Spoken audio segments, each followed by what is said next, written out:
San Miguel Church is thought to be the oldest continuously used church in North America, built in approximately 1610.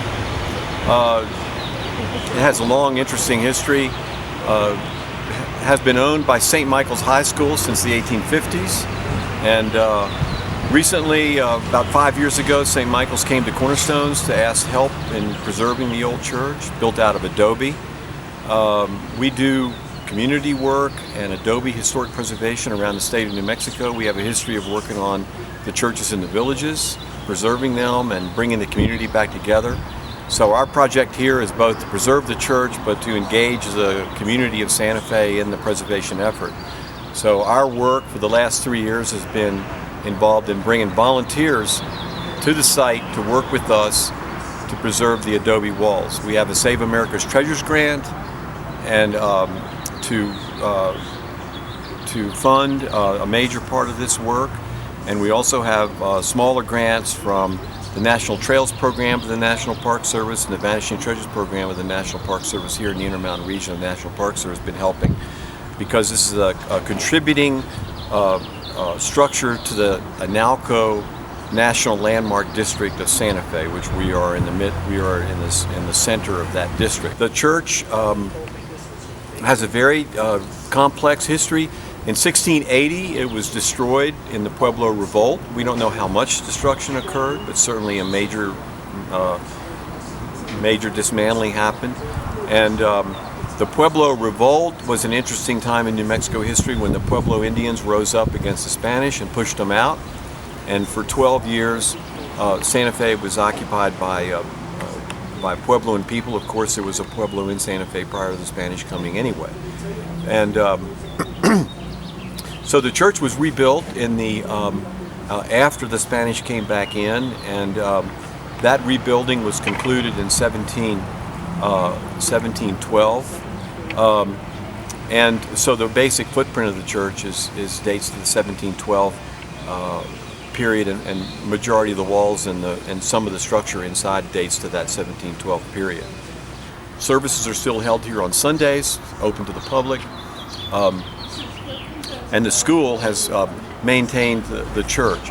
And during the early years of 2000, the school recognized that a major preservation work had to be done.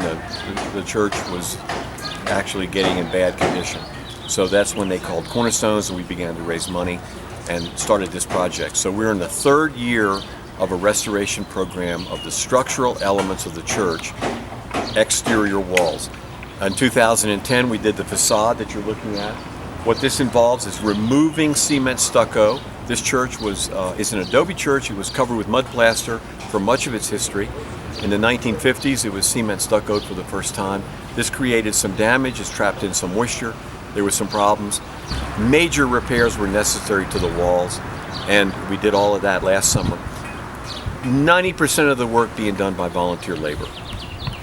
This year, we're starting on the south side. Question about volunteer labor. Now, they need training, right? Yeah. And what does that entail? Okay. Let's take a look over here at these adobe bricks, and I'll explain about it. And so we're going to do a variety of things with them, but we're going to supervise the work, of course, and we're going to train them how to process the soil. We're going to train them how to use the mixers. We're going to train them about how to make these adobe bricks. They will make adobe bricks. And then we will train them about the mud plaster work. And so, at all levels, we will monitor the volunteers, show them in demonstrations, and then have them do some of the work, and then work with them to improve that skill. If, for instance, when they're making adobes, if they're not doing it correctly, we will stop and show them what they're doing wrong, and then pretty soon they get it. It's not real complex. And throughout the course of the day, we just work with them. The volunteer programs are anywhere from 7 to 8 to 15 people at any given time. And so to date, we've had over nearly 400 individuals volunteering over the course of that. Some of whom come just once, some of whom come back. It's over 4,000 hours of volunteer time has been contributed. And that volunteer time goes against that SAT as a match. So it frees up the funds in our Save America's Treasures grant. There's no downside to the volunteers. I mean, sometimes the work has to be redone. But the volunteers, the participation of the volunteers is an entirely positive experience. They're learning about the history. I give them an introduction to the history of the church, the history of the project. They learn a little bit about what we're doing, how we're doing it. They learn about Cornerstones, the work that we're doing around the state. It's not just this project, we're working on other projects.